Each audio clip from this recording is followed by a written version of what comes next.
ಜಿಗರ್ ಸಿನಿಮಾದ heroine Vijayashree Kalburgi. So ಇವಾಗ interview continue ಮಾಡೋದಾಯ್ತು ಅಂತಂದ್ರೆ ಈ ಒಂದು ತಂಡಕ್ಕೆ ಇನ್ನೊಬ್ರು ಕಮ್ಮಿ ಆಗ್ತಾರೆ, ಅವ್ರನ್ನು ಕರ್ಸ್ಕೊಳ್ಳೋಣ. ಸೊ ಖಡಕ್ ಆಗಿರುತ್ತೆ ಜಿಗರ್ಗೆ.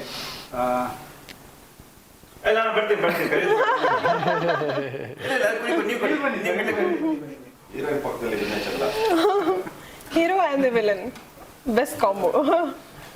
ಆಮೇಲೆ ನಮ್ಮ ಹೀರೋನ್ ಯಾವತ್ತೂ ಹಿಂಗೆಲ್ಲ ರಿಯಾಕ್ಟ್ ಮಾಡಿರ್ಲಿಲ್ಲ. ಏನ್ ಹಿಂಗಾಗ್ಬಿಟ್ರಲ್ಲ ಪ್ರಭಾ, ಸಂಘ ದೋಷದಿಂದ ಕೆಟ್ಟೋಗ್ಬಿಟ್ರಲ್ಲ ಅಂತ.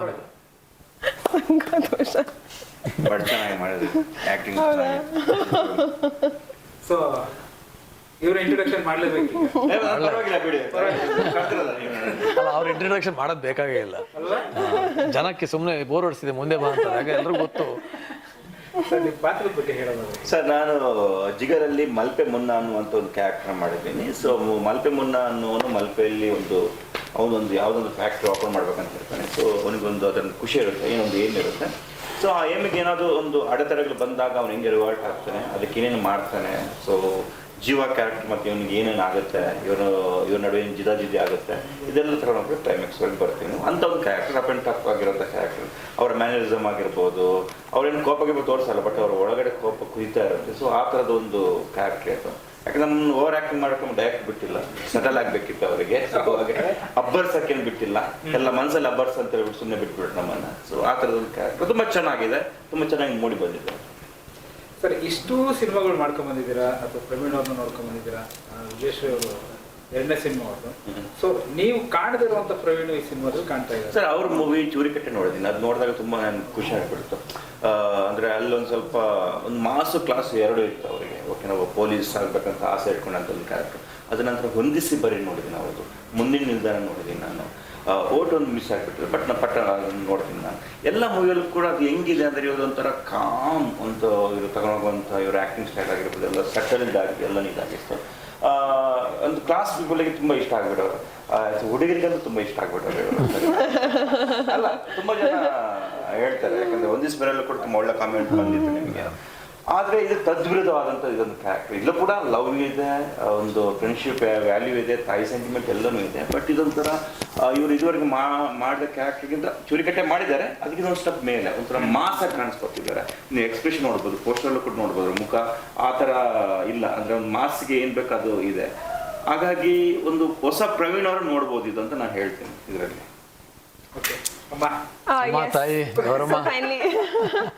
ಸೊ ನನ್ನ ಕ್ಯಾರೆಕ್ಟರ್ ಹೆಸರು ಬಂದು ರಕ್ಷಾ ಅಂತ. ವೆರಿ ಹೋಮ್ಲಿ, ಫ್ಯಾಮಿಲಿ ಓರಿಯೆಂಟೆಡ್ ಮತ್ತು ಸ್ಟೂಡೆಂಟ್.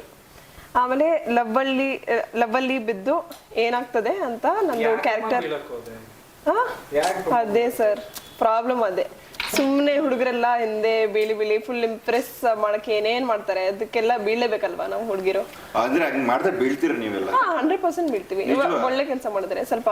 ಬಟ್ ಜಿಗರಲ್ಲಿ ಸ್ವಲ್ಪ ಡಿಫ್ರೆಂಟ್ ಇದೆ, ಸ್ವಲ್ಪ ಒಂಥರ ಖತರ್ನಾಕು ನಮ್ ಹೀರೋ. ಸೊ ಅದು ಇಷ್ಟ ಆಗಿದೆ ಹೀರೋಯಿನ್ಗೆ.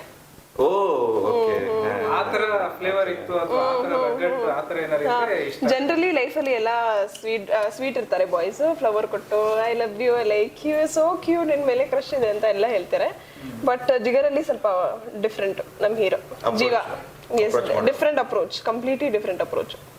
ನಮ್ಮ ಸಿನಿಮಾ ಬಿಟ್ಟು ಹೊರತುಪಡಿಸಿದ್ರೆ ಹೆಣ್ಮಕ್ಳು ತುಂಬಾ ಚೆನ್ನಾಗಿದೆ ಸರ್. ನಿಮ್ಗೂ ಆಪ್ಟ್ ಆಗುತ್ತೆ ಪ್ರಾಬ್ಲಮ್.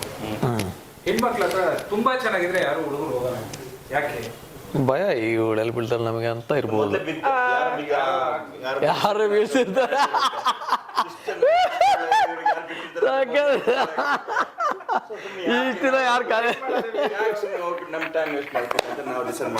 ಫಸ್ಟ್ ಆಫ್ ಆಲ್ ಅದು ಟ್ರೂ ಅನ್ಸುತ್ತೆ.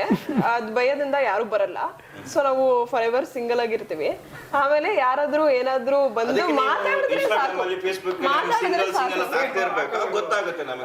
ಸಿಂಗಲ್ ಓಕೆ ಬಿಡಿ, ನನ್ ಭಯ ಸ್ವಲ್ಪ ಚೇಂಜ್ ಮಾಡ್ತೀನಿ. ಜಿಗರ್ ಮೇಲೆ ಸಿಂಗಲ್ ಆಗ್ಬಿಡ್ತೀನಿ ನಾನು. ಜಿಗರ್ ಮೇಲೆ ಸಿಂಗಲ್ ಗರ್ಲ್ ಅಂತ ನೋಡಿ. ಸಿಂಗಲ್ ನಮ್ದು ಹೀರೋಯಿನ್ ಸಿಂಗಲ್, ಯಾರು ಬೇಕಾದ್ರೆ ಹೀರೋಯಿನ್ ಸಿಂಗಲ್ ಟ್ರೈ ಮಾಡಿ. ಯಾಕಂದ್ರೆ ಅವ್ರು ಮಾಡಂಗಿಲ್ಲ, ನಾನು ಕೂಡ ಮಾಡಂಗಿಲ್ಲ. ಸೊ ನಾವು ಆಲ್ರೆಡಿ ಸೋಲ್ಡ್, ಇವ್ರು ಆಲ್ರೆಡಿ ಇವರು ಆಲ್ಮೋಸ್ಟ್ ಸೋಲ್ಡ್. ಸ್ವಲ್ಪ ಇದು ಬ್ಯಾರಿಯರ್ಸ್, ಬಾರ್ಡರ್ಸ್, ಪರ್ಸನಲ್ ಲೈಫ್ ವಿಷಯ ಇದೆಲ್ಲ. ಪರ್ಸನಲ್ ಲೈಫ್ ಸರ್ ಏನೆಲ್ಲ ಕೇಳ್ತೀರಾ ನೀವು? ಹಕ್ಕಿದ ಕೇಳ್ತಾರೆ, ಹೇಳೋದು ಬಿಡು ರಮೇಶ್. ನೀವು ಹೇಳ್ಬೇಕು. ನೀವು ಸ್ಟ್ರಿಕ್ಟ್ಲಿ ಪ್ರೊಫೆಷನಲ್ ಸರ್. ಕೇಳ್ಬೋದು. ಸೊ ಪ್ರವೀಣ್ ಅವರು, ನಾನು ತುಂಬಾ ಮಾಸ್ ಸಿನಿಮಾಗಳು ಅಥವಾ ಎಲ್ಲ ನೋಡ್ಕೊಂಡ್ ಬಂದಿರೋದ್ರಲ್ಲಿ ಈ ಸಿನಿಮಾ ಒಂದು ವಿಭಿನ್ನವಾಗಿ ಕಾಣುತ್ತೆ. ಯಾಕೆಂತಂದ್ರೆ ಮಚ್ಚು ಗನ್ನು ಎಲ್ಲ ಕಾಣುತ್ತೆ, ಬೀಸೋದು ಇರುತ್ತೆ, ಬಟ್ ಅದ್ರ ಜೊತೆ ಒಂದು ಸ್ಟಂಟ್ಸ್ ಅಂತ ಇರುತ್ತೆ. ಅದು ತುಂಬಾ ತುಂಬಾ ಚೆನ್ನಾಗಿ ಕಾಣ್ತಾ ಇದೆ. ಕರೆಕ್ಟ್. ಬೀಸೋದು ತಪ್ಪಿಸ್ಕೊಳ್ಳೋದು ಓಕೆ, ಬೀಸಿದಾಗ ಸ್ಟಂಟ್ ಮಾಡಿ ತಪ್ಪಿಸ್ಕೊಳ್ಳೋದು ಇರುತ್ತಲ್ಲ, ಅದು ಎಷ್ಟು ಟಫ್ ಅನ್ನಿಸ್ತು ಅಥವಾ ಕಷ್ಟ ಅನ್ನಿಸ್ತು ಈ ತರ ಹೊಸತನ ತೋರಿಸ್ಬೇಕು ಅಂತ. ಅಂದ್ರೆ ಈ ಸಿನಿಮಾದಲ್ಲಿ ಹೀರೋ 3-4 ಜನ ಹೊಡಿತಾನೆ ಅನ್ನೋದು ಕಾಮನ್ ಸೈಕಾಲಜಿ, ಎಲ್ರಿಗೂ ಗೊತ್ತು. ಈ 4 ಜನ ವಿಲನ್ ಬರ್ತಾರೆ ಅಂದ್ರೆ ಹೀರೋ ಹೊಡಿತಾನೆ ಅಂತ. ಇನ್ನು ಬಿಲೀವೇಬಲ್ ಆಗಿ ಹೊಡಿಸ್ಬೋದಲ್ಲ, ಇವನು ನಿಜವಾಗ್ಲೂ 4 ಜನ ಹೊಡೆಯೋಷ್ಟು ಪೊಟೆನ್ಷಿಯಲ್ ಇದೆ ಅನ್ಬೇಕಾದ್ರೆ ಈ ಶುಡ್ ಡೂ, ಅವ್ನು ತೋರಿಸ್ಬೇಕು ಅವ್ನು ಫಿಸಿಕಲ್ ಸ್ಟ್ರೆಂತು ಅಥವಾ ಒಂದೇನೋ ಒಂದು ಸ್ಟಂಟ್ ತೋರಿಸಿದ್ರೆ ಅರ್ಥ ಆಗತ್ತೆ. ಓಕೆ, ಇವಾಗ ಯಾರೋ ಒಬ್ಬ ಏನೋ ಒಂದು ಮಾಡ್ತಾನೆ ಅಂದರೆ ಈ ಹ್ಯಾಸ್ ದಟ್ ಪೊಟೆನ್ಷಿಯಲ್. ಆ ಫಿಸಿಕಲ್ ಏನೋ ಇವಾಗ ಇವಾಗ ನಮಗೆ ಅಪ್ಪು ಸರ್ ಒಂದು 10-15 ಜನ ಹೊಡಿತಿದ್ರೆ ಒಂದು ಬಿಲೀವಬಲ್ ಅನ್ಸುತ್ತೆ. ಯಾಕಂದರೆ ಆ ಬಾಡಿ ಲ್ಯಾಂಗ್ವೇಜ್ ಅವ್ರು ಮಾಡೋ ಸ್ಟಂಟ್ಗಳು. ಸೊ ನನಗೆ ಮುಂಚೆನೂ ಅದೊಂದಿತ್ತು, ಏನಾದರೂ ಹೊಸದಾಗಿ ಅಪ್ಪು ಸರ್ದು, ದುನಿಯಾ ವಿಜಿ ಸರ್ದು ಅವ್ರದ್ದೆಲ್ಲ ನೋಡ್ಬೇಕಾದ್ರೆ ಈ ಥರ ಏನಾದರೂ ಮಾಡಬೇಕಲ್ಲ, ಸಖತ್ತಾಗಿರುತ್ತಲ್ಲ, ಅಟ್ರಾಕ್ಟ್ ಆಗುತ್ತೆ ನಮಗೆ. ಸಿನಿಮಾ ನೋಡ್ಬೇಕಾದ್ರೆ 10 ಜನ ಬಂದರೂ ಫೈಟಿಂಗು ಹೊಡಿತಾನೆ, ಹೊಡೆದ್ಬಿಟ್ಟು ಹೋಗ್ತಾನೆ. ಆ ಕ್ಷಣನ ಎಂಗೇಜಿಂಗ್ ಮಾಡೋದಿದೆ ಗೊತ್ತಾ, ಥ್ರೂ ಯುವರ್ ಸ್ಟಂಟ್, ನಿಮ್ದೇನೋ ಹೊಸ ಸ್ಕಿಲ್ಗಳಿಂದ. ಅದಕ್ಕೆ ಇಲ್ಲಿ ಪ್ರಿವಿಯಸ್ ನಾನು ಬೇರೆ ಸಿನಿಮಾದಲ್ಲೆಲ್ಲ ಒಂದಿಷ್ಟು ಮಾಡಿದ್ದೀನಿ. ಇಲ್ಲಿ ನಮ್ಮ ಚೇತನ್ ಡಿಸೋಜಾ ಮಾಸ್ಟರ್ ಜೊತೆ ಏನಾದ್ರು ಹೊಸದಾಗಿ ಮಾಡೋಣ ಅಂತಂದಾಗ ವಾಲ್ ಫ್ಲಿಪ್ ಒಂದು ಅಥವಾ ಫ್ರಂಟು ಸಮ್ಮರ್ ಸಾಲ್ಟ್ ಒಂದು, ಅದೆಲ್ಲ ತುಂಬ ರೇರ್ ಕನ್ನಡದಲ್ಲೆಲ್ಲ ಮಾಡಿದ್ದು. ಅದು ಆಮೇಲೆ ಒಂದಿಷ್ಟು ಅದು ಇದು ಬೇರೆ ಸಣ್ಣ ಪುಟ್ಟದೆಲ್ಲ ಮಾಡಿದ್ದೀವಿ. ಸೊ ಮಾತಾಡ್ಲಿಲ್ಲ ಅಂದ್ರೆ ಮತ್ತೆ ತಿರ್ಗಾ ಎದ್ದೋಗ್ಬಿಟ್ರೆ ಕಷ್ಟ. ಮಾತಾಡ್ಸಿ ಯಾಕೆ ಹೇಳಿಲ್ಲ ಕ್ವೆಶ್ಚನ್ ಅಂತ. ಸೊ ಸಿನಿಮಾ ಬಗ್ಗೆ, ಸಹನಟರ ಬಗ್ಗೆ ಹೇಳೋದಾದ್ರೆ ಒಂಥರ ನನಗೆ ಶೂಟಿಂಗ್ ಮಾಡುವಾಗ ಒಂದು ಫ್ಯಾಮಿಲಿ ಟ್ರಿಪ್ಪಲ್ಲಿ ಇದ್ದೀನಿ ಅನಿಸ್ತು ನನಗೆ. ಆ ಥರ ಕಂಫರ್ಟ್ ಲೆವೆಲು, ಆ ಥರ ಸಪೋರ್ಟು ತುಂಬಾನೇ ಇತ್ತು. ಸೊ ನಾನು ಶೂಟಿಂಗ್ ಆದಮೇಲೆ ನಾನು ಇಲ್ಲ ಸರ್, ಇಲ್ಲ ಪ್ರೊಫೆಷನಲ್ ಕ್ವೆಶ್ಚನ್ ಕೇಳ್ತಾ ಇದ್ದೀನಿ. ಇಲ್ಲ ಅದು ಬಟ್ ಆಸೆ ಇದೆ ಆಕ್ಚುಲಿ. ಪಕ್ಕ ಮಾಸ್ ಸಿನಿಮಾದಲ್ಲಿ ಮಾಡ್ಬೇಕಾದ್ರೆ ಆಸೆ ಇದೆ ಸರ್. ನಾನು ಪಕ್ಕ ಈಗ ರಿಲೀಸ್ ಆಗತ್ತಲ್ಲ, ಸ್ವಲ್ಪ ಪೋಸ್ಟರ್ ಅದು ಕಟ್ಔಟ್ ಮಾಡಿ ಅದರಲ್ಲೇ ಆ ಚಾಕು ಹಿಡ್ಕೊಂಡು ಹೋಗ್ತೀನಿ ನಾನು ಆಡಿಯನ್ಸ್ಗೆ ನೋಡಿ ಅಂತ. ಸೊ ತುಂಬಾನೇ ಕಂಫರ್ಟಬಲ್ ಆಗಿತ್ತು, ಒಂಥರ ಫ್ಯಾಮಿಲಿ ಅಟ್ಮಾಸ್ಫಿಯರ್ ಇತ್ತು. ಆಮೇಲೆ ಇವರು ತುಂಬಾ ಹೆಲ್ಪ್ ಮಾಡಿದ್ದಾರೆ ನನಗೆ, ತುಂಬಾ ಪೇಷನ್ಸ್ ಆಗಿದ್ರು ಆಕ್ಚುಲಿ ನನ್ನ ಜೊತೆ. ನೋಡಿ ಇವಾಗ ನೋಡಿದ್ರಲ್ಲ, ಇವಾಗ ಎದ್ದೋದಾಗ ಹೆಂಗೆ ಪೇಷಂಟ್ ಆಗಿ ಇಟ್ಸ್ ಓಕೆ ಜಯಶ್ರೀ ಬನ್ನಿ ಅಂತ. ಸೊ ತುಂಬಾನೇ ಪೇಷನ್ಸ್ ಆಗಿ ಒಂಥರ ಗೈಡೆನ್ಸು ಕೊಟ್ರು ಆಕ್ಚುಲಿ. ಒಂದು ಸೀನಲ್ಲಿ ಸ್ವಲ್ಪ ಇಂಪ್ರೊವೈಸೇಷನ್ ಬೇಕಂದ್ರೆ ಅವಾಗ ಹೆಲ್ಪ್ ಮಾಡ್ತಿದ್ರು. ಸೊ ಅದಕ್ಕೆಲ್ಲ ಹೆಲ್ಪ್ ಮಾಡಿದ್ದಾರೆ. ಇವ್ರ ಜೊತೆ ನನ್ನ ಕಾಂಬಿನೇಷನ್ ಇರಲಿಲ್ಲ, but I wish I had on. ಒಂಥರ ನನ್ನ ಜೊತೆನೂ ಒಂದು ಫೈಟ್ ಇದ್ದಿದ್ರೆ ಇಷ್ಟಲ್ಲ, ನನ್ನ ಜೊತೆ ಫುಲ್ ನಾನೇ ಬೀಟ್ ಮಾಡ್ತಿದ್ದೆ ಎಲ್ಲರಿಗೂ. ಜಗಳ ಆಡೋದಕ್ಕೆ ಸ್ಟ್ರಾಂಗ್ ರೀಸನ್ ಅಂದ್ರೆ ಎಷ್ಟು ಸರ್? ಹುಡುಗಿನೇ ಜಗಳ ಆಡಕ್ಕೆ ಮತ್ತೆ ಕೆಲಸ ಇಲ್ವಾ? ನಾವು ಸ್ವಲ್ಪ ಕಾಂಪ್ರಮೈಸ್ ಮಾಡ್ಕೊಂಡಿದ್ದೀವಿ ನಾವು, ಬೇಡ. ಹುಡುಗಿ ವಿಷಯದ ಹುಡುಗಿ ವಿಷಯದಲ್ಲಿ ಏನು ಹೋಗೋದು ಬೇಡ, ಬೇರೆ ಇಲ್ಲ ವ್ಯಾಪಾರ ನೋಡ್ಕೋಣ ಸರ್. ಯಾಕೆ ಕೋಟಿ ಗಟ್ಟಲೆ ಇಟ್ಕೊಂಡು ಸುಮ್ಮನೆ ಚಿಕ್ಕ ಪರವಾಗಿಲ್ಲ, ಕೋಟಿ ಸಾಯ್ತೀವಿ ನಾವು. ಸಮಾಧಾನ ಇರುತ್ತೆ ಮೇಲ್ಗಡೆ ಹೋದ್ಮೇಲೆ. ಒಂದು ಯಾವ ದೊಡ್ಡ ವಿಷಯ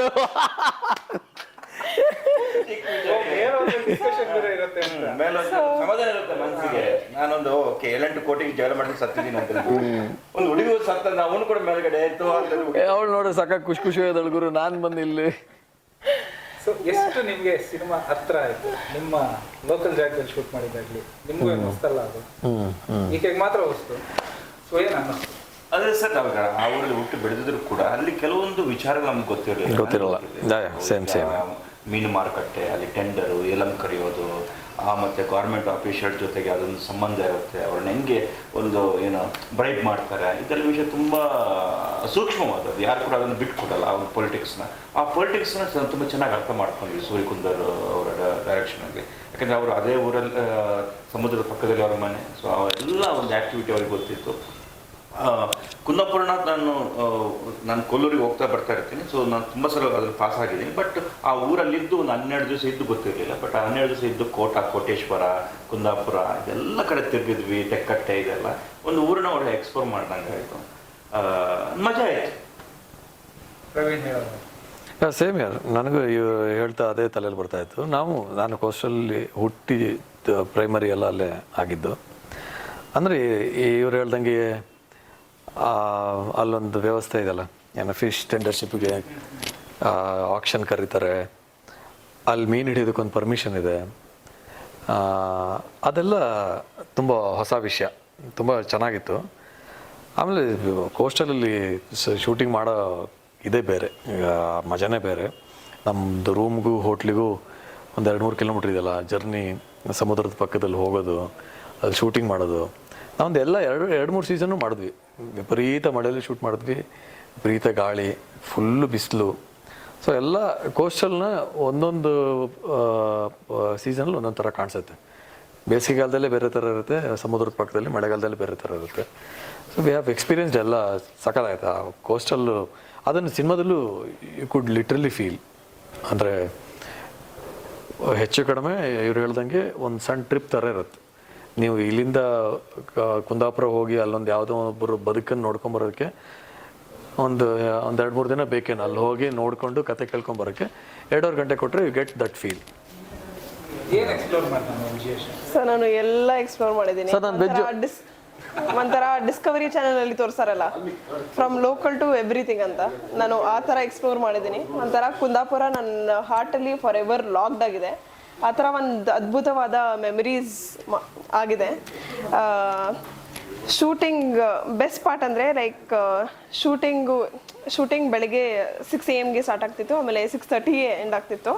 ಬ್ಯೂಟಿಫುಲ್ ಥಿಂಗ್ ಅಂದರೆ ಲೈಕ್ ಸನ್ ರೈಸು ಮತ್ತು ಸನ್ಸೆಟ್ಟು ನೋಡ್ಬೋದಿತ್ತು. ಆಮೇಲೆ ನಮ್ಮ ಶೂಟಿಂಗು ಕೋಡಿ ಬೀಚ್ ಹತ್ರ, ಜಾಸ್ತಿ ನನ್ನ ಪೋರ್ಷನು ಕೋಡಿ ಬೀಚ್ ಹತ್ರನೇ ಇತ್ತು. ಸೊ ಆ ಬೀಚನ್ನ ನೋಡಿಕೊಂಡು ಕೆಲಸ ಮಾಡಿಕೊಂಡು ತುಂಬ ಒಂದು ಓವರಾಲ್ ಒಂದು ಬ್ಯೂಟಿಫುಲ್ ಎಕ್ಸ್ಪೀರಿಯೆನ್ಸು. ಆಮೇಲೆ ಶೂಟಿಂಗ್ ಆದಮೇಲೆ ನಾನು ರೂಮಲ್ಲಿ ಬಂದು ಚೇಂಜ್ ಮಾಡಿ ಆಮೇಲೆ ಫುಲ್ ಕುಂದಾಪುರ ಲೋಕಲ್ ಎಕ್ಸ್ಪ್ಲೋರ್ಗೆ ಹೋಗ್ತಾ ಇದ್ದೆ, ವಾಕ್ ಮಾಡ್ತಾ ಇದ್ದೆ ನಾನು ತುಂಬ. ಆಮೇಲೆ ಫುಡ್ ಎಕ್ಸ್ಪ್ಲೋರಿಂಗು, ಪ್ಲೇಸಸ್ ಎಕ್ಸ್ಪ್ಲೋರಿಂಗು, ಶಾಪ್ ಎಕ್ಸ್ಪ್ಲೋರಿಂಗ್ ಎಲ್ಲ ಮಾಡ್ತಾ ಇದ್ದೆ. ಆಮೇಲೆ ಲೈಕ್ ವಿಜುವಲಿ ಕೂಡ ನಮ್ಮ ಮೂವಿ ತುಂಬ ಬ್ಯೂಟಿಫುಲ್ ಆಗಿದೆ ಅಂತ ಹೇಳ್ಬೋದು. So thanks to the whole coastal region of Kundapura, Udupi, Mangalore ಎಲ್ಲ. ಸೊ ಪ್ರವೀಣ್ ಅವರು ಹೇಗೆ? ಹೌ ರೊಮ್ಯಾಂಟಿಕ್ ಹೌ ರೊಮ್ಯಾಂಟಿಕಾ? ಇಲ್ವಾ? ರೊಮ್ಯಾಂಟಿಕ್ ಇಲ್ವಾ? I can't like in as Jeeva yes, Praveen ಅವ್ರಿಗೆ ಗೊತ್ತಿಲ್ಲ, ಬಟ್ ಜೀವಾ ಎಸ್. ನಾನು ಆಕ್ಚುಲಿ ಅದೇ ಕಾಂಪ್ಲಿಕೇಶನ್ಸ್ ಬೇಡ. ಸಾಂಗ್ ತುಂಬಾ ಚೆನ್ನಾಗಿದೆ. Thank you. ಆ್ಯಕ್ಚುಲಿ ನೀವು ಕೇಳಿದ್ರಲ್ಲ ರೊಮ್ಯಾಂಟಿಕ್ ಅಂತ, ಸೊ ಲೈಕ್ ನಿಮಗೆ ಸಾಂಗಲ್ಲಿ ನೋಡ್ಬೋದು ಲೈಕ್ ಒಂಥರ ಲವರ್ ಬಾಯ್ ಕ್ಯೂಟ್ ಆಗಿ ನಮ್ಮ ಹಿಂದೆನೇ ಬೀಳ್ತಾ ಇರ್ತಾರೆ. ಆಮೇಲೆ best part is as a newcomer ಅಲ್ಲ, ನನಗೆ ಅನಿಸ್ತು that he set a good for example ಒಂದು ಹಕ್ ಸೀನ್ ಇರ್ತಿದಂದ್ರೆ ಲೈಕ್ ಅವ್ರು ಹೇಳ್ತಿದ್ರು ಲೈಕ್ ಈಗ ನಾವು ಹಕ್ ಸೀನ್ ಇದೆ, ಈ ಥರ ಮಾಡೋಣ, ಈ ಥರ ಮುಗಿಸೋಣ ಆ ಥರ, so that we don't have to keep repeating ಅಂತ. ಸೊ ಆ ಥರ ಎಲ್ಲ ಲೈಕ್ ಹೇಳ್ತಿದ್ರು. ಸೊ ಒಂಥರ ಕಂಫರ್ಟ್ ಫೀಲ್ ಆಯಿತು ನನಗೆ ಮಾಡೋಕ್ಕೆ ಸೀನ್. ಹಕ್ಸಿನು ಕಿಸ್ಸಿನಲ್ಲಿ ಏನಾಗ್ಬಿಡುತ್ತೆ, ಪ್ರಿಪೇರ್ ಆಗಿಲ್ಲ ಅಂದ್ರೆ ಮಲ್ಟಿಪಲ್ ಶಾರ್ಟ್ಸ್ ಹೋಗುತ್ತೆ. ಸೊ ನೀವು ಆಕ್ವರ್ಡ್ನ ಫಸ್ಟ್ ಬ್ರೇಕ್ ಮಾಡಿಬಿಡ್ಬೇಕು. ನಾವು ಏನೋ ಒಂದು ಘಟಿಸ್ಬಿಡತ್ತೆ ಅಂತ ಇದ್ರೆ ಶಾರ್ಟ್ ಸಿಗಲ್ಲ. ಸೊ ಇದು ಸೀನ್ ಇದೆ, ಸೊ ಈ ಥರ ಮಾಡೋಣ. So we should break the awkward and we should discuss first. Okay, ಹೆಂಗೆ ಫಿನಿಶ್. ಓಕೆ, ರೆಡಿನಾ? ಒಂದು ಶಾರ್ಟಲ್ಲಿ ಮುಗಿಸ್ ಮಾಡೋಣ, ರೆಡಿ. ಸೊ ದೆನ್ ಒಂದು ಶಾರ್ಟಲ್ಲಿ ಮುಗಿದೋಗ್ಬಿಡ. ಆ ಥರ ತುಂಬ ಕಂಫರ್ಟಬಲ್ ಆಗಿದೆ. ಸೊ ಆ ಥರ like yes, probably the scenes are cute and romantic ಅಂತ ಅನ್ಕೋತೀನಿ. ಓಕೆ, ಇನ್ನೊಂದು ನೀವು ಈ ಒಂದು ಪಾತ್ರ ಮಾಡ್ಬೇಕಂದ್ರೆ ಇನ್ನೊಂದು ಎಕ್ಸ್ಪ್ಲೋರ್ ಮಾಡಿದ್ರಿ, ಅದ್ರ ಬಗ್ಗೆ ಹೇಳೋದಾದ್ರೆ ಒಬ್ಬ ಸಾಮಾನ್ಯ ಅಂತ ಹೇಳೋಲ್ಲ, ಎಂತ ಕೆಲಸ ಮಾಡಿದ್ರು ಆತ ಮಾಡುವಂತ ಕೆಲಸ ಒಬ್ಬ ಕಲೆಕ್ಷನ್ ಏಜೆಂಟ್ ಆಗಿ ಕೆಲಸ ಮಾಡ್ತೀವಿ. ನೀವು ಸಿನಿಮಾದಲ್ಲಿ ತೋರಿಸಿದ್ರೆ ಟ್ರೈಲರ್ ಅಲ್ಲಿ ನೋಡಿರೋದಕ್ಕೂ ನಿಜ ಜೀವನದಲ್ಲೂ ಇರುವಂತ ವ್ಯತ್ಯಾಸಗಳು, ಆ ಒಂದು ವರ್ಗಕ್ಕೆ ಸೇರಿದಂತ ಜನರು ಎಕ್ಸ್ಪೀರಿಯನ್ಸ್ ಹೇಗಿರ್ಬೋದು ನೀವು ಅಂತ? ಇದು ಲೋನ್ ರಿಕವರಿ ಕಾನ್ಸೆಪ್ಟ್ ಇದೆಲ್ಲ, ಅದು ಕೇಳೋಕ್ಕೆ ಮಜಾ. ನೀವು ಲೋನ್ ರಿಕವರಿ ಇರೋದು ಒಂದು 1000 ಸ್ಟೋರಿ ಇರುತ್ತೆ ಅವ್ರದ್ದು. ಲೋನ್ ರಿಕವರಿ, ಆಮೇಲೆ ಇವರು ಇರ್ತಾರಲ್ಲ ನಮ್ಮ ಕಾಲ್ ಸೆಂಟರ್ಸ್, ಅವ್ರ ಹತ್ರ ಎಲ್ಲ ನೀವು ಸ್ಟೋರಿ ಓಪನ್ ಮಾಡಿದ್ರೆ ಒಂದು 1000 ಸ್ಟೋರಿ ಸಿಗ್ತವೆ. That's very interesting job. So interesting job ಅಂದಾಗ ಇವಾಗ ನೀವು ಮಾಮೂಲಿ ಹೀರೋ ಇನ್ನೇನೋ ಕಾಲ್ ಸೆಂಟ್ರಲ್ಲಿ ಇರ್ತಾನೆ, ಈ ಥರದ್ದೆಲ್ಲ ವಿ ಹ್ಯಾವ್ ಸೀನ್. ಕಾಲ್ ಸೆಂಟ್ರಲ್ಲ ಅಥವಾ ಇನ್ಯಾವುದೋ IT ಪ್ರೊಫೆಷನಲ್ ಇರ್ತದೆ, we have seen. Loan recovery ಅಂದಾಗ ಒಂದು ಇಂಟ್ರೆಸ್ಟ್ ಅಲ್ಲೇ ಶುರು ಆಗುತ್ತೆ. ಇವಾಗ ಯಾರೊಬ್ಬ ರೌಡಿಗೆ ದುಡ್ಡು ಕೊಟ್ಟಿರ್ತಾನೆ, ಅವನ ಹತ್ರ ಕಲೆಕ್ಟ್ ಮಾಡೋಕೆ ಹೋದ ಅವ್ನು ಹೆಂಗೆ ರಿಯಾಕ್ಟ್ ಮಾಡ್ತಾನೆ, ಇನ್ಯಾರೋ ಒಬ್ನಿಗೆ ದುಡ್ಡು ಕೊಟ್ಟು ಅವನ ಮನೇಲೇ ಇರಲ್ಲ, ಅವನ ಅಮ್ಮ ನೋಡಿದ್ರೆ ಸೌಟಲ್ಲಿ ಹೊಡೆಗೆ ಬರ್ತಿರ್ತಾಳೆ, ಇನ್ಯಾರೋ ಅವನ ಅಪ್ಪ ಉಸ್ಕೊಂಡು ಮನೇಲೇ ಇರ್ತಾನೆ, ಮಗನ ಹತ್ರ ಇವಾಗೆಲ್ಲ ಅನಿಸ್ತಿರ್ತಾನೆ. ಇಟ್ಸ್ ಆಲ್ ಫನ್ ಅಲ್ಲ, ಹಂಗಾಗಿ ಅದಕ್ಕೊಂದು ಕ್ಯಾರೆಕ್ಟರೈಸೇಷನ್ ಇಂಟ್ರೆಸ್ಟಿಂಗ್ ಇಲ್ಲ ಅನ್ನೋದು ಅಷ್ಟೇ. ನಮಗೆ ನೋಡೋರಿಗೆ ನಮ್ಮ ಪರ್ಸೆಪ್ಷನ್ ಅಲ್ಲಿ ತುಂಬಾ ಫನ್ನಿಯಾಗಿ ಕಾಣುತ್ತದೆ, ಎಲ್ಲ ನಗಾಡ್ತಾ ಇದ್ದಾರೆ. ಬಟ್ ನಾನು ಹೇಳಿದ ಆಸ್ ಎ ಪರ್ಸನಲ್ ಆಗಿ ತಗೊಂಡಾಗ ಅವರು ಒಂದು ಕಷ್ಟಗಳ ಬಗ್ಗೆ ಹೇಳೋದು. ಲೋನ್ ರಿಕವರಿ ಮಾಡೋರ್ದ ಎಷ್ಟು ಶಾಪ್ ಆಗ್ತಾರೆ ಸರ್, ಒಂದು ಚಾಕ್ಲೇಟ್ ತಗೊಂಡೋಗಿ 10 ರೂಪಾಯಿ ತಗೊಳ್ಳು ಅಂತಾನು ಅಂದ್ರು ಯಾರು ತಗೊಳಲ್ಲ. ಸೊ 10 ರೂಪಾಯಿಗೂ ಆಕ್ಚುಲಿ ಜನ ಯೋಚನೆ ಮಾಡ್ತಾರೆ. ಸೊ ತುಂಬಾ ಕಷ್ಟ ಆಕ್ಚುಲಿ ಲೋನ್ ತಗೊಂಡು ಲೋನ್ ವಾಪಸ್ ಸಿಗೋಕೆ ತುಂಬಾ ಕಷ್ಟ ಅನ್ಕೋತೀನಿ. ಮುಳುಗಿಸ್ತೀರಿ ನೀವು. ನಾನು ತುಂಬಾನೇ ಲೋನ್ ತಗೋತೀನಿ. ಏನೋ ಒಂದು ಗಾದೆ ಇದೆಯಲ್ಲ, ಲೋನ್ ಇಸ್ಕೊಳ್ಳೋ ಲೋನ್ ತಗೊಂಡು ಶಾಪಿಂಗ್ ಹೋಗ್ತಾರೆ. ಲೋನ್ ತಗೊಳ್ಳೋವಾಗ ಮೊದಲನೇ ಮಗ ಹುಟ್ಟಷ್ಟು ಖುಷಿ ಆಗತ್ತಂತೆ, ವಾಪಸ್ ಕೊಡುವಾಗ ಕೊನೆಯ ಮಗನ್ ಕಳ್ಕೊಂಡಷ್ಟು ದುಃಖ ಆಗತ್ತೆ. ಸೊ ಅಂದ್ರೆ ಈ ಕಾಮನ್ ಆಗಿ ಎಲ್ಲರಲ್ಲೂ ಈ ಕೊಡ್ಬೇಕಾದ್ರೆ ಕಾಟ ಇರೋದೆ ಈ ಲೋನ್ ರಿಕವರಿ ಅಲ್ಲೆಲ್ಲ.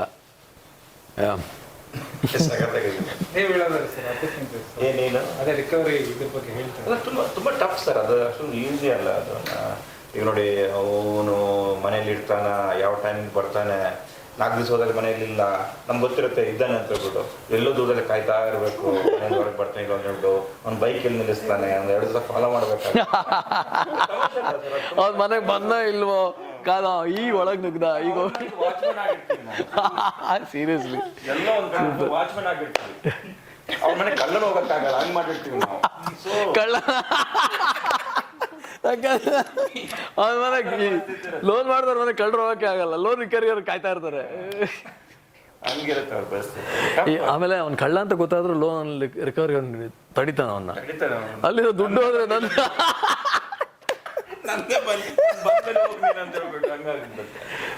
ಆದ್ರೆ ಅದೊಂದು ಕೆಲಸ ಸರ್, ಅದ್ರಲ್ಲಿ ಪಾಪ ಅವ್ರು ಮಾಡೋರನ್ನ ನಾವು ಅನ್ಕೋತೀವಿ, ನಾವು ಹಿಂಗ ಅಂತ ಹೇಳ್ಬಿಟ್ಟು ಮಾತು ರಫ್ ಆಗಿರುತ್ತೆ, ನಮ್ಮ ಬಂದೇ ಬರುತ್ತೆ. ಅದು ಯಾಕಂದ್ರೆ ಮತ್ತೇನ್ ಮಾಡಕ್ ಆಗಲ್ಲ ಫ್ರಸ್ಟ್ರೇಷನ್. ಯಾಕೆ ಅವ್ರಿಗೂ ಒಂದು ಏನು ಇಂತಿಂತ ಟಾರ್ಗೆಟ್ ಅಂತ ಇರುತ್ತೆ, ರೀಚ್ ಮಾಡ್ಬೇಕಾಗತ್ತೆ.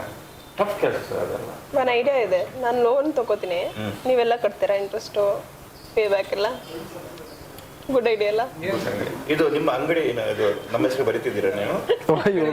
ಚಿಕ್ಕಪೇಟೆಯಲ್ಲಿ ಇರೋದು ಜ್ಯುವೆಲ್ರಿ ಶಾಪ್ ಇದೆ, ಅದು ನಮ್ಮೆಲ್ಲರ ಹೆಸರು ಬರೀತಾರೆ, ನಾವು ದುಡ್ಡು ಕಟ್ಕೊಂಡು ಹೋದ್ರೆ ಆಯ್ತು. ಸರ್, ಎಂತ ಬ್ಯಾಂಕ್ ಬೇಕಾದ್ರೆ ಲೋನ್ ಕೊಡ್ತಾರೆ, ಇವ್ರಿಗೆ ಕೊಡ್ತಾರೆ, ನಾವು ಕಟ್ಕೊಂಡು ಹೋಗ್ತೀವಿ. ನಮ್ಮಪ್ಪ ಹೇಳಿದ್ದಾರೆ, ಲೈಕ್ ದುಡ್ಡಿಲ್ಲ ಅಂದ್ರೆ ಏನು ಆಸೆ ಪಡ್ಬಾರ್ದು, ದುಡ್ಡಿದ್ರೆ ಏನಾದ್ರು ತಗೋ, ದುಡ್ಡಿಲ್ಲ ಅಂದ್ರೆ ಅಲ್ಲಿ ದುಡ್ಡು ನಾವು ಕೊಡಿಸ್ತೀವಿ, ದುಡ್ಡು ನಾವು ಕೊಡಿಸ್ತೀವಿ. ನಮ್ಮ ಪರ್ಸೆಂಟೇಜ್ ಕೊಟ್ಟು ಬಡ್ಡಿ ಕಟ್ಕೊಂಡು ಹೋಗ್ತೀವಿ. ಪರ್ಸೆಂಟೇಜ್ ಏನ್ ಬೇಡ, ಅದು ಜ್ಯುವೆಲ್ರಿ ನಾವು ನೋಡ್ಕೋತೀವಿ.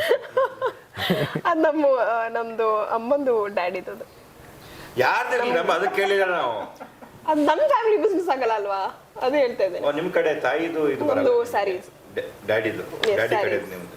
ಏನು ನಿಮ್ಗೆ ದುಡ್ಡು ಬೇಕು ಅಂದ್ರ ಯಾರು ನೀವು?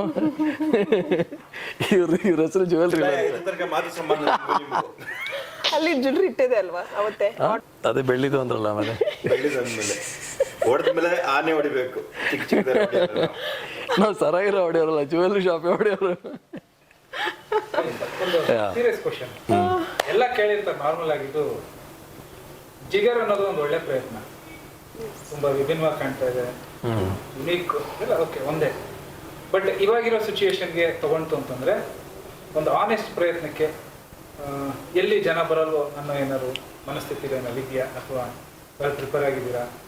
ಒಳ್ಳೊಳ್ಳೆ ಸಿನಿಮಾಗಳು ರೀಚ್ ಆಗದಿಲ್ಲೇ ಹೋಗಿರುವಂಥದ್ದು ಸಾಕಷ್ಟು ನಿದರ್ಶನ ಇದೆ, ಅದ್ರ ಬಗ್ಗೆ ಹೇಳೋದು. ಅಲ್ಲ, ಪ್ರತಿ ಸಿನಿಮಾ ರಿಲೀಸ್ ಆಗೋವಾಗಲೂ ಸಿನಿಮಾ ತಂಡಕ್ಕೆ ಒಂದು ಆತಂಕ ಇದ್ದೇ ಇರುತ್ತೆ. ಅದು ಕರೆಂಟ್ ಸಿಚುವೇಶನ್ ಇರ್ಬೋದು, ಅಥವಾ ಸಿನಿಮಾ ಚೆನ್ನಾಗಿದೆಯೋ ಇಲ್ಲೋ, ಈ ಥರದ್ದೆಲ್ಲ ಬೇರೆ ಬೇರೆ ಕಾರಣಗಳು, ಹೇಗೆ ರಿಸೀವ್ ಮಾಡ್ತಾರೆ ಆ ಥರದ್ದೆಲ್ಲ ಇದ್ದೇ ಇರುತ್ತೆ.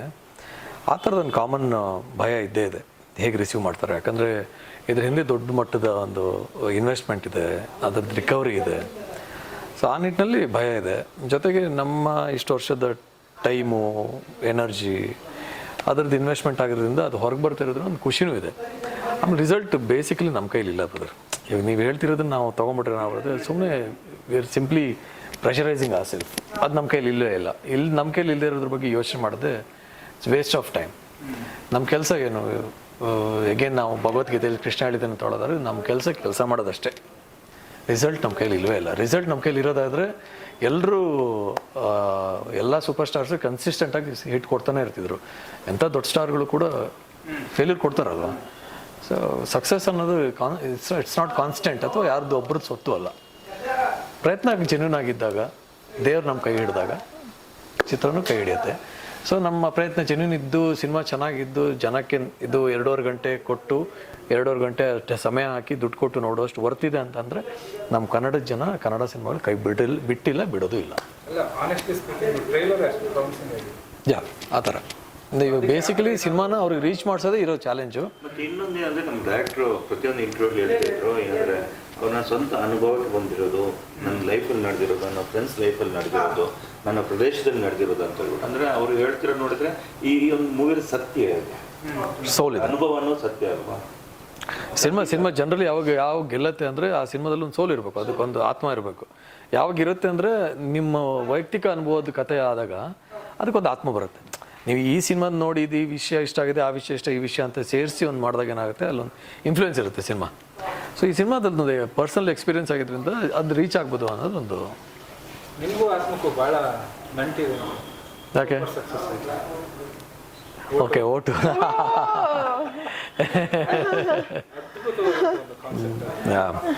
ಸೊ ಇದು ಈ ಸಿನಿಮಾ ಕೂಡ ಅಷ್ಟೇ ಮಜಾ ಕೊಡ್ಲಿ, ನೋಡೋ ಜನಕ್ಕೆ ಎಂಟರ್ಟೈನ್ ಮಾಡಲಿ. ಒಂದೇ ಒಂದು ಫೈನಲ್ ಆಗಿ ಒಂದು ಕ್ವಶನ್ ನಿಮಗೆ ಮತ್ತೆ ಪರವಾಗಿಲ್ಲ ಸರ್. ವಾಯ್ಸ್ ಅಂತ ರೌಂಡ್ ಟು ಫೈಟ್ ಹೋಗೋಣ. Round two fight. ಎಣ್ಣೆ ಹೊಡೆಯೋ ಸೀನ್ ಇದೆ ಪ್ರವೀಣ್ಗೆ, ಸಕ್ಕದ ಎಣ್ಣೆ ಕುಡ್ಕೊಂಡು ಆರಾಮಾಗಿ ಬರುವಂತ. ಅದು ಎಣ್ಣೆನೇನಾ? ಯಾವ್ದು ಎಣ್ಣೆ? ಅದು ಟ್ರೇಲರ್ಸ್ ಅಲ್ಲಿ ಕುತ್ಕೊಂಡು ಇರ್ತಾ ಇರಲ್ಲ, ತೆಂಗಿನ ಎಣ್ಣೆ. ಎಣ್ಣೆ ಯಾಕೆ ಏನೇನು ಅನಿಸ್ತು ನಿಮಗೆ? ಆ ತರ ನಿಜವಾಗ್ಲೂ ಎಲ್ಲಾದ್ರೂ ಮಾಡ್ಬೇಕು ಅನ್ನೋ ಆಸೆ ಇದೆಯಾ? ಎಣ್ಣೆ ಹೊಡ್ಕೊಂಡು ಆ ತರ ಆರಾಮಾಗಿ ಜಾಲಿಯಾಗಿ ರಿಯಲ್ ಲೈಫ್ ಅಲ್ಲಿ ಕ್ರಾಸ್ಡ್ ಆಲ್ ದ್ಯಾಟ್. ಸಿ ಇವಾಗ ಏನು ಸುಮ್ಮನೆ ಸಣ್ಣ ಎಕ್ಸಾಂಪಲ್ ಹೇಳೋದಾದ್ರೆ, ಜೋಗ್ ಫಾಲ್ಸ್ ಇದೆ ಗೊತ್ತಾ? ಜೋಗ್ ಫಾಲ್ಸ್ ಅಲ್ಲಿ ನಾವು ಲೋಕಲ್, ನಾವು ಅವಾಗ ಕಾಲೇಜ್ ಟೈಮಲ್ಲಿ ನಮ್ಮ ಮರಿಸ್ವಾಮಿ ಬಹುಶಃ ನಿಮ್ಮ ಇದರಲ್ಲೇ ಇದ್ದ ಮರಿಸ್ವಾಮಿ, ನನ್ನ ಕ್ಲಾಸ್ಮೇಟ್, ಅವನು ಎಡಿಟ್ರು. ಅವ್ನು ಕೇಳಿ ನಮ್ಮದು ಹಳೆ ಬ್ಯಾಕ್ ಸ್ಟೋರೀಸ್ ಗೊತ್ತು ಅವನಿಗೆ. ಸೊ ನಾವು ಕಾಲೇಜಲ್ಲಿ ಇರಬೇಕಾದ್ರೆ ಜೋಗ್ ಫಾಲ್ಸಲ್ಲಿ ಟೂರಿಸಮ್ ಜಾಸ್ತಿ, ನಾವು ಲೋಕಲ್ಸ್ ಇದೇ ಥರ ಪೆಗ್ ಬಾಟಲ್ನಲ್ಲಿ ಇಟ್ಕೊಂಡು ಓಪನ್ ಆಗೆಲ್ಲ ಹೊಡ್ಕೊಂಡು ಒಂಥರ ಹುಚ್ಚು ಥರ ಎಲ್ಲ ಆಡಿದ್ದು ಇದೆ. I have experience that. ಅಲ್ಲಿ ತುಂಬ ಟೂರಿಸಮ್. ಜೋಗ್ ಫಾಲ್ಸ್ ಗೊತ್ತಲ್ಲ, ನಮ್ಮ ಕಾಲೇಜಲ್ಲೇ ಪಕ್ಕದಲ್ಲೇ ನಮ್ಮ ಕಾಲೇಜ್ ಇದ್ದಿದ್ದು ಆ್ಯಕ್ಚುಲಿ. ಸೊ ನಾನು ಆ ಥರ ಎಲ್ಲ ಮಾಡಿದ್ದೀನಿ. ನಮ್ಮದು ಒಂದು 7-8 ಜನ ಹುಡುಗರೆಲ್ಲ ಹುಚ್ಚುಚ್ಚಾಗಿ ಕೈಯೆಲ್ಲ ಇಟ್ಕೊಂಡೆಲ್ಲ ಮಾಡಿದ್ದೆಲ್ಲ ಇದೆ. ಎಲ್ಲ ಹೆಂಗೆ ಒಂದು ಏಜಲ್ಲಿ ಕ್ರಾಸ್ ದಟ್. ಹಾಂ, ಇನ್ನು ಮಾಡೋಕ್ಕಾಗಲ್ಲ. ಯಾವಾಗ ಅಲ್ಲ, ಇವಾಗ ಅದನ್ನೆಲ್ಲ ಈಗ ಮಾಡೋಕ್ಕಾಗಲ್ಲ. ಇವಾಗ ನಮ್ಮ ಈ ಒಂದು ಪ್ರಪಂಚದಿಂದ ಆಚೆ ಹೋಗಿ ಈಗ ಪ್ರೆಸೆಂಟ್ ನಾನು ಕುಡಿತಾನೆ ಇಲ್ಲ. ಅದು ಎಲ್ಲ ಒಂದು ವಯಸ್ಸಲ್ಲಿ ಮಾಡಿ ಮುಗಿಸ್ತದೆ. ಸರ್ ಒಂದು ಸೂಪರ್ ಡೈಲಾಗ್ ಇದೆ ಇಬ್ಬರು ಎಂಡ್ ಮಾಡೋಣ. ಯಾವುದು ಸರ್? ನನಗೆ ಕೇಳಿನ ಡ್ರಿಂಕ್ಸ್ ಮಾಡ್ತೀನೋ ಇಲ್ವಾ ಅಂತ ನಿಮ್ಮನ್ನ ಕೇಳಬೇಕಾ ಕ್ವೆಶ್ಚನ್ ಸರ್? ನೀವು ನನಗೆ ಆಸೆ ಇರೋದಂದ್ರೆ ಬೀಚ್ ಅಲ್ಲಿ ಹೋಗಿ ಬ್ರ್ಯಾಂಡ ಅದು ಎಳ್ನೀರ್ ಅಂತ ಕರೀತಾರೆ, ಎಳ್ನೀರ್. ಸೊ ಒಂದು 10 ಎಳ್ನೀರ್ನ ಇಟ್ಕೊಂಡು ಫುಲ್ ಹಿಂಗೆ ನಿಮ್ ಜೊತೆಗೆ ಕೂರಿ ಇಂಟರ್ವ್ಯೂ ಮಾಡಿ ಅಂತ ಹೇಳಿದ್ರೆ ನಾ ಬರಲ್ಲ ಅಂತ ಹೇಳ್ಬಿಟ್ಟು ಹೋಗ್ಬಿಡ್ತಾರೆ. ಯಾಕಂದ್ರೆ ಈಗ ಗೊತ್ತಾಯ್ತು ನನಗೆ. ಸೊ ಎಳ್ನೀರಲ್ಲಿ ಹಾಕೊಂಡು ಕುಡಿಬೇಕಂತ. ಎಳ್ನೀರು ಒಂದು 20 ಈಗ ಹೆಂಗೆ ಬಾಟಲ್ಸ್ ಎಲ್ಲ ಕೊಡಾಕ್ತಾರೆ, ಲೈಕ್ ಒಂದ್ ಸ್ಪಾಟ್ಗೆ ಇಡ್ತಾರೆ, ಆ ತರ ನನಗೆ ಎಳ್ನೀರ್ ಬೇಕು ಬೀಚಲ್ಲಿ. ಎಷ್ಟು ಎಣ್ಣೆ ಬ್ರ್ಯಾಂಡ್ ಹೆಸರು ಗೊತ್ತಮ್ಮ ನಿಮಗೆ? ಗೊತ್ತೇ ಇಲ್ಲ. ಗೊತ್ತು ಸರ್ ಆಕ್ಚುಲಿ, ಬಟ್ ಇಲ್ಲ ಅಷ್ಟೆಲ್ಲ ಗೊತ್ತಿಲ್ಲ. ಒಂದ್ ಹೆಸರು ಇವ್ರಿಗೆಲ್ಲ ಗೊತ್ತಿರೋ ತರ.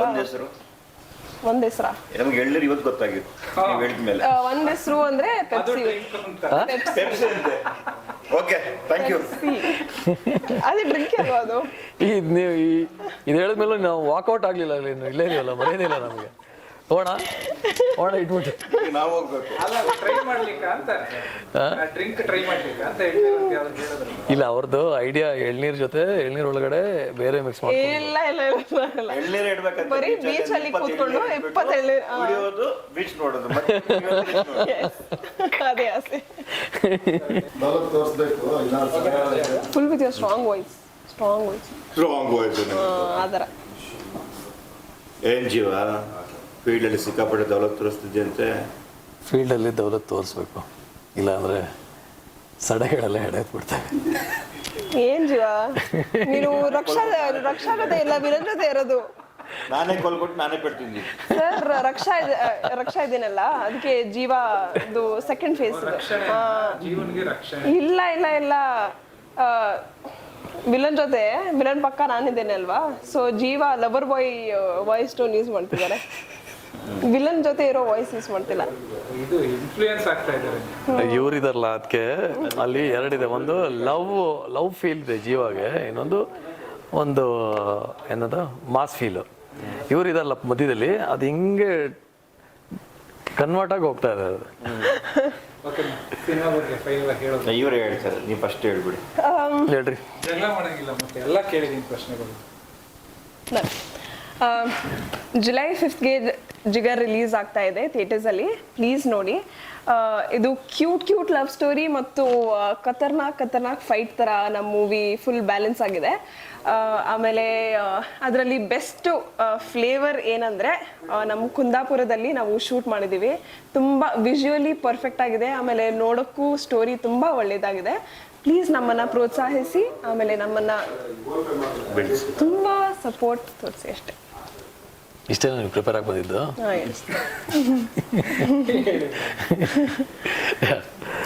ಜೋಕ್ಸ್ ಅಪಾರ್ಟ್, ಜುಲೈ 5ನೇ ತಾರೀಕು ಸಿನಿಮಾ ರಿಲೀಸ್ ಆಗ್ತಾ ಇದೆ. ಸಿನಿಮಾನ ಥಿಯೇಟ್ರಿಗೆ ಬಂದು ನೋಡಿ, ಕನ್ನಡ ಸಿನಿಮಾಗಳನ್ನು ಥಿಯೇಟ್ರಲ್ಲೇ ನೋಡಿ ಸಪೋರ್ಟ್ ಮಾಡಿ, ಆ್ಯಂಡ್ ಕನ್ನಡ ನಿರ್ಮಾಪಕರನ್ನ, ಕನ್ನಡ ಚಿತ್ರರಂಗನ ಉಳಿಸಿ. Thank you. ಹಾಯ್, ಎಲ್ಲರಿಗೂ ನಮಸ್ಕಾರ. ನಮ್ಮ ಜಿಗರ್ ಮೂವಿ ಇದೆ, ಜುಲೈ 5ನೇ ತಾರೀಕು ರಿಲೀಸ್ ಆಗ್ತಿದೆ. ಎಲ್ಲ ಸ್ಟಾರ್ ಅಭಿಮಾನಿಗಳ ಹತ್ರ ಒಂದೇ ಕೇಳ್ಕೊಳ್ಳೋದು, ಎಲ್ಲರೂ ಬನ್ನಿ. ಕನ್ನಡ ಮೂವಿ ಜಿಗರ್, ಕನ್ನಡ ಮೂವಿನ ನಮ್ಮ ಕನ್ನಡ ಥಿಯೇಟ್ರಲ್ಲೇ ನೋಡಬೇಕು. ಎಲ್ಲ ಬಂದು ನೋಡಿ ಈ ಮೂವಿನ ತಿಳಿಸ್ಕೊಡ್ಬೇಕು. Thank you.